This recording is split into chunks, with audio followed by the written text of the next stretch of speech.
Bonjour à toutes et à tous। এই ভিডিওটিতে আপনাদের স্বাগতম। আমি শুভ আছি আপনাদের সাথে।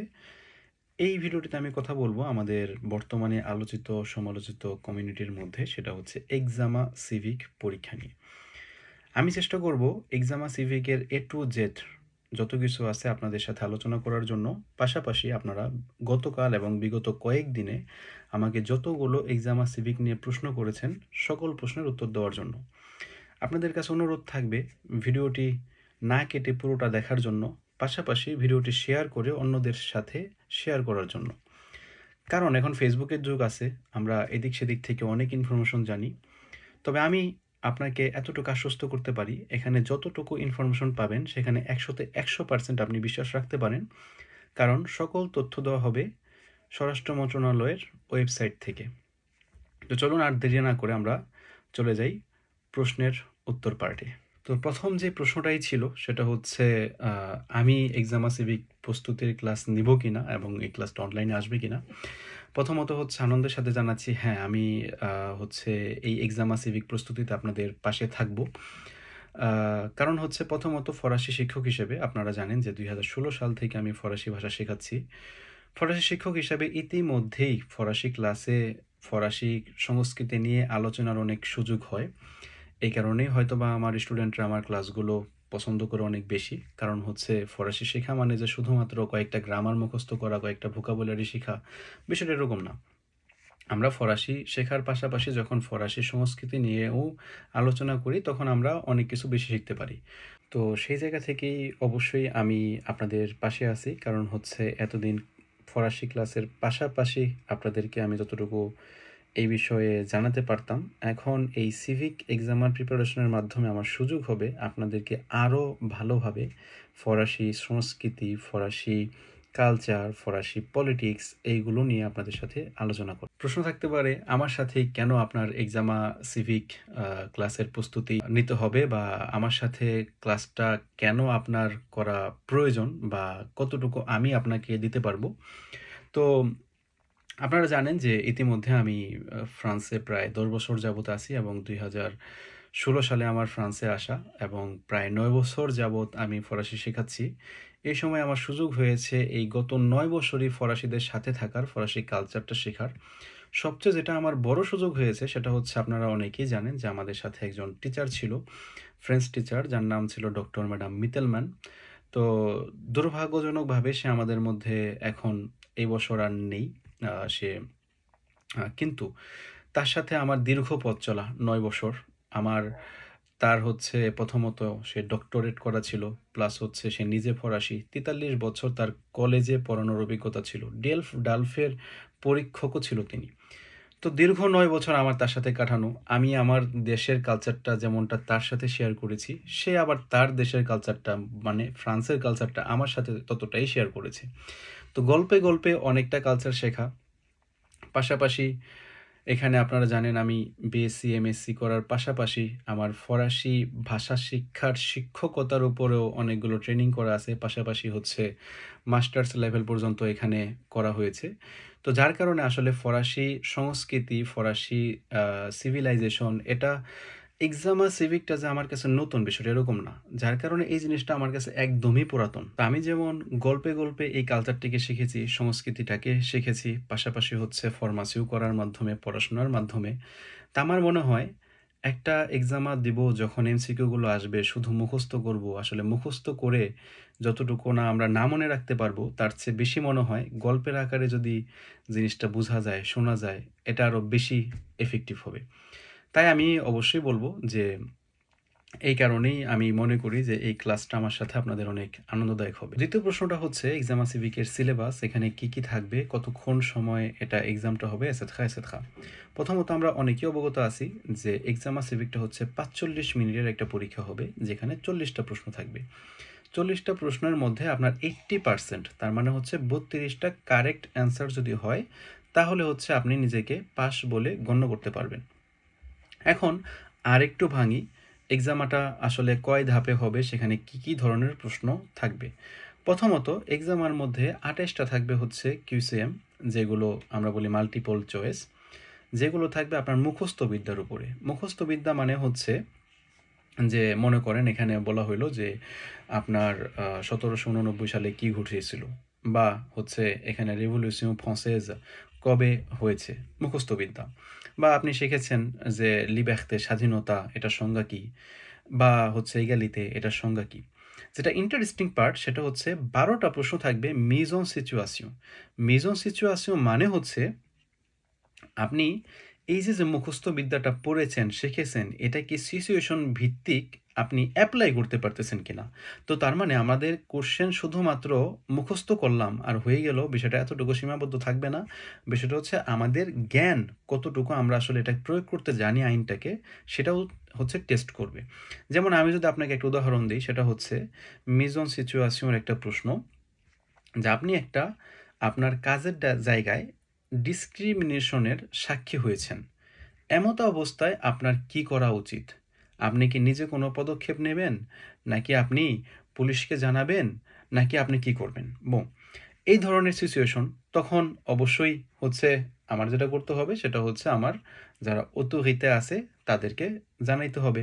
কিন্তু আর কিছু করা যাবে না। তো এই ধরনের মনে করেন রাত ১০টার পরে মিউজিক বাজতেছে, তো সেই ক্ষেত্রে এখানে আইন কানুন কি বলতেছে, এবং আমি এই মিউজিকের বিরুদ্ধে কি কি হচ্ছে পদক্ষেপ নিতে পারি, এই ধরনের হচ্ছে প্রশ্নগুলো থাকবে। তো তার মানে এখানে আমাদের কিউসিএম মানে হচ্ছে মাল্টিপল চয়েসের উত্তরগুলো জানতে হবে, পাশাপাশি সেইগুলো আসলে লিব্যাখতে কে কি, এগালিতে কি, এগুলো মানে প্রয়োগ করার বিষয়গুলো সম্পর্কে স্পষ্ট ধারণা রাখতে হবে। এখন প্রশ্নটা হবে হচ্ছে আপনার ৫টা বিষয়ের উপরে। প্রথমটা হচ্ছে ১১টা প্রশ্ন থাকবে প্রিন্সিপে ভালর de la রিপাবলিক, মানে হচ্ছে আমাদের প্রজাতন্ত্রের মূল নীতিগুলো কি এবং এটার ভ্যালুগুলো কি। দ্বিতীয়তে থাকবে droit et devoir, আমাদের দায়িত্ব এবং হচ্ছে কর্তব্য, সেখানেও ১১টা প্রশ্ন থাকবে। আমরা অনেক সময় বলি কাফের থেকে টাকা পাবো, এটা আমার একটা অধিকার। আমি হচ্ছে একটা সাহায্য পাইতেছি, এটা আমার অধিকার। তো আমাদের আসলে কর্তব্যগুলো কি সেটাও জানতে হবে। যেমন আমি কাফের থেকে একটা টাকা পাচ্ছি, বা আমি সিকিউরিটি সোশ্যাল থেকে একটা টাকা পাচ্ছি, সেটা আমার অধিকার। এখন কর্তব্য কি? কর্তব্য হচ্ছে এই অধিকারটা অর্জন করার জন্য আমরা আবার আম্পো পে করব। মানে এই ধরনের বিষয়গুলো নিয়ে হচ্ছে এই সাবজেক্টটা থাকবে। তৃতীয় পার্ট হচ্ছে আপনার ইস্তোয়ার, জিওগ্রাফি এ কুলচার, মানে ৮টা প্রশ্ন থাকবে আপনার ইতিহাসের উপরে, জিওগ্রাফির উপরে এবং হচ্ছে সংস্কৃতির উপরে। সিস্টেম ইনস্টিটিউশনাল এ পলিটিক, আপনার হচ্ছে রাজনীতি এবং হচ্ছে যে ইনস্টিটিউশনগুলো আছে সেগুলোর উপরে থাকবে ৬টা প্রশ্ন। ভি অন সোসিয়েতে অন ফ্রান্স, মানে হচ্ছে ৪টা প্রশ্ন থাকবে আপনার ফরাসি জীবনযাপনের উপরে। এরপরের প্রশ্নটা ছিল যে পরীক্ষা কোথায় দেওয়া যাবে, কতবার দেওয়া যাবে, কোনো টাকা পে করতে হবে কিনা। তো পরীক্ষাটা হচ্ছে একদম যারা কুর্দুলাহুদ পরীক্ষা দিয়েছেন ড্রাইভিং লাইসেন্সের, অথবা যারা টিসিএফ বা টিইএফ পরীক্ষা দিয়েছেন সেরকমই, বিশেষ করে কুর্দুলাহুতের মতো, যে আপনি যে কোনো সেন্টার যেগুলো হচ্ছে লাইসেন্স প্রাপ্ত, বিশেষ করে এইবার সরকারের কাছ থেকে লাইসেন্স পেয়েছে যে সমস্ত সেন্টারগুলো টিইএফ, বা যেটাকে আমরা ফরাসিতে বলি তেওএফ এক্সামগুলো অর্গানাইজ করে থাকতো। তেওএফ এক্সামগুলো যেহেতু সরাসরি কম্পিউটারের মাধ্যমে হইতো, এবং এটাও যেহেতু একটা কম্পিউটার বেসড এক্সাম, তো এই কারণে ২০২৬ সালে তাদেরকে লাইসেন্স দেওয়া হয়েছে পরীক্ষাটা অর্গানাইজ করার জন্য। আপনি যখন ওয়েবসাইটে যাবেন, আপনার এলাকা ভিত্তিক দেখবেন অনেকগুলো সেন্টার আছে। যে কোনো এলাকায় আপনি যখন সার্চ দিবেন, দেখবেন যেই প্রতিষ্ঠানটা আছে সেই প্রতিষ্ঠানের মধ্যে আপনি সিলেক্ট করার মাধ্যমেই আপনি দেখতে পাবেন যে যেই হচ্ছে তারিখ দেওয়া আছে, এবং তারিখের পাশাপাশি কিছু সময় নির্ধারণ করা আছে। আপনার ইচ্ছা মতো আপনি তারিখ এবং সময় নির্ধারণ করতে পারবেন এবং পরীক্ষা দিতে পারবেন, যেমনটা আমরা একটা ড্রাইভিং লাইসেন্সের থিওরি পরীক্ষার জন্য দিয়ে থাকি। আপনি মাল্টিপল চয়েস হচ্ছে পরীক্ষায় অংশগ্রহণ করবেন, এবং সেটার রেজাল্ট বের হবে ২৪ থেকে ৪৮ ঘন্টার মধ্যে। এই ২৪ থেকে ৪৮ ঘন্টা পরে আপনি রেজাল্ট পাবেন, সেটা অবশ্যই তাদের ওয়েবসাইটে পাবেন, পিডিএফ ভার্সনে পাবেন, এবং সেটা সারা জীবন মেয়াদ থাকবে। এবং এটা কিন্তু হচ্ছে ১০ বছরের জন্য তাদের ওয়েবসাইটে এটা সংরক্ষণ করা থাকবে। তো যেহেতু আপনার সারা জীবন মেয়াদ থাকবে, এই কারণে তারা আবার উপদেশ দিয়েছে এটা যাতে আপনি আগে থাকতেই ডাউনলোড করে রাখেন। দ্বিতীয়ত, এটা যেহেতু একটা টিসিএফ বা টিইএফ ভাষার মতো একটা এক্সাম, অবশ্যই এটার একটা পেমেন্ট করতে হবে। তবে এটার কোনো নির্ধারণ মূল্য এখনও দেওয়া হয় নাই। এটা ডিপেন্ড করবে বিভিন্ন প্রতিষ্ঠানে তাদের উপরে। তো এটার মূল্যটা হচ্ছে বিভিন্ন হওয়ার সম্ভাবনা থাকতে পারে। এরপরে হচ্ছে যে পরীক্ষাটা কতবার দেওয়া যাবে, পরীক্ষাটা আপনি যেই পর্যন্ত পাস না করেন ততবারই দেওয়া যাবে। আপনার 24 থেকে 48 ঘন্টার মধ্যে রেজাল্ট বের হবে। যেই মুহূর্তে আপনি দেখবেন যে আপনার রেজাল্ট ভালো হয় নাই, সেই মুহূর্তে আপনি পুনরায় পরীক্ষাটা দিতে পারবেন, যেমনটা আমরা ড্রাইভিং লাইসেন্সের থিওরি পরীক্ষার জন্য দিয়ে থাকি। আরেকটা বিষয় সেটা হচ্ছে পরীক্ষার মধ্যে সবসময় একটা মাত্রই সঠিক অ্যান্সার হবে। একাধিক সঠিক অ্যান্সার হওয়ার কোনো সম্ভাবনা নাই। যদি আপনার ৩টা অপশন থাকে বা ৪টা অপশন থাকে, সবসময় একটা মাত্র সঠিক অ্যান্সার। এরপরের প্রশ্ন ছিল যাদের পেপার নাই তারা কি এক্সামটা দিতে পারবে কিনা। এটা আসলে কোনো জায়গায় হচ্ছে স্পষ্টভাবে লেখা নাই যে যারা পেপার নাই তারা পরীক্ষা দিতে পারবে না। এখন আমরা কিন্তু যখন ডেলফ পরীক্ষা দিয়েছি বা টিসিএফ বা টিইএফ পরীক্ষা দিয়েছি, সেখানে একটা ভ্যালিড আইডেন্টিটি চায়। তো ভ্যালিড আইডেন্টিটি মানে হচ্ছে একটা পাসপোর্টও আপনার কাজে লাগবে। যেমন আমরাই হচ্ছে ডেলফের সেন্টার, আমাদের এখানে আপনারা A1 থেকে B2 পর্যন্ত পরীক্ষা দিতে পারেন। যার পেপারস নাই কোনো সমস্যা নাই, তার পাসপোর্টের যদি ভ্যালিড থাকে, বিশেষ করে বাংলাদেশি পাসপোর্টের যদি ভ্যালিড থাকে, আমরা কিন্তু তাকে এক্সামের জন্য হচ্ছে নিবন্ধন করিয়ে দিতে পারি বা আমাদের এখানে কিন্তু তারা পরীক্ষা দিতে পারে। তো এই বিষয়ে কোনো সমস্যা কারো হয় না। তো আমি আশা করি যে আপনারাও যাদের এখনও পেপারস নাই তারা এই হচ্ছে পাসপোর্টের মাধ্যমে পরীক্ষাটা দিতে পারবেন, কারণ এখানে কোনো এরকম কিছু বলা হয় নাই। তবে আরেকটা বিষয় হচ্ছে যখন আমরা পরীক্ষার জন্য আবেদন করি, পরীক্ষার জন্য আবেদন করার পরে তারা আপনার সাথে যোগাযোগ করবে। যতক্ষণ না পর্যন্ত আপনি পেমেন্ট দিবেন ততক্ষণ পর্যন্ত এটা আপনার আনস্ক্রিপশন ভ্যালিড হয় নাই। তো তখন যদি আপনার পেপারসগত কোনো ইস্যু থাকে তো তারা নর্মালি আপনাকে জানিয়ে দিবে, কোনো ধরনের কোনো সমস্যা নেই। এখন একটা প্রশ্ন হচ্ছে যে আসলে এই সিভিক এক্সামটা কাদের পাশ করতে হবে। রেফুজিয়ে যারা আছেন, যারা প্রোটেকশন সুবসিডিয়ার আছেন, অথবা যাদের ইতিমধ্যেই 2 বছর 4 বছর অথবা 10 বছরের কার্ড আছে, তাদের কি এক্সামা সিভিকটা পাশ করতে হবে কিনা। তো এখানে যদি দেখি, এখানে বলছে à compter du 1er janvier 2026, 2026 সাল থেকে l'attestation de réussite à l'examen civique est exigée pour toute demande de carte de séjour pluriannuel। সকল ধরনের কার্ডের জন্যই হচ্ছে আপনার এই এক্সামা সিভিক লাগবে। প্লুরিঅ্যানুয়াল মানে হচ্ছে 2 বছর অথবা 4 বছরের কার্ড। এখন সেটা হইতে পারে হচ্ছে স্যালারিয়ে কার্ড, সেটা হইতে পারে অসুস্থতার মাধ্যমের কার্ড, এটসেট্রা এটসেট্রা। ও দো কার্ড দো রেজিডেন্ট, অথবা যদি আমরা 10 বছরের কার্ডের আবেদন করতে চাই, তাহলে বলছে এখানে যে তুথ দোমন দো কার্ড দো séjour, এবং নিচে ঠিক সুন্দরভাবে আবার বলে দিচ্ছে il n'est pas nécessaire de passer l'examen civique si vous demandez le renouvellement de votre carte de séjour pluriannuel। তা আপনার এক্সামা সিভিক পরীক্ষায় পাশ করার দরকার নাই যদি ইতিমধ্যেই আপনার 2 বছর অথবা 4 বছরের কার্ড থেকে থাকে এবং সেটাকে আপনি রিনিউ করতে চাচ্ছেন, অথবা de votre carte de résident, অথবা 10 বছরের কার্ড। এখন এটা যদি আমি সারাংশ আনি তাহলে আপনার এটা কখন পরীক্ষাটা দিতে হবে। আপনার কাছে ইতিমধ্যে 2 বছরের কার্ড আছে। এখন আপনি রিনিউ করার সময় আপনি 4 বছরের কার্ডের জন্য আবেদন করতেছেন প্রথমবার, তখন আপনার পরীক্ষাটা দিতে হবে। আপনার কাছে 4 বছরের কার্ড আছে, আপনি প্রথমবারের জন্য 10 বছরের কার্ডের আবেদন করতেছেন, তখন আপনার পরীক্ষার সার্টিফিকেটটা লাগবে।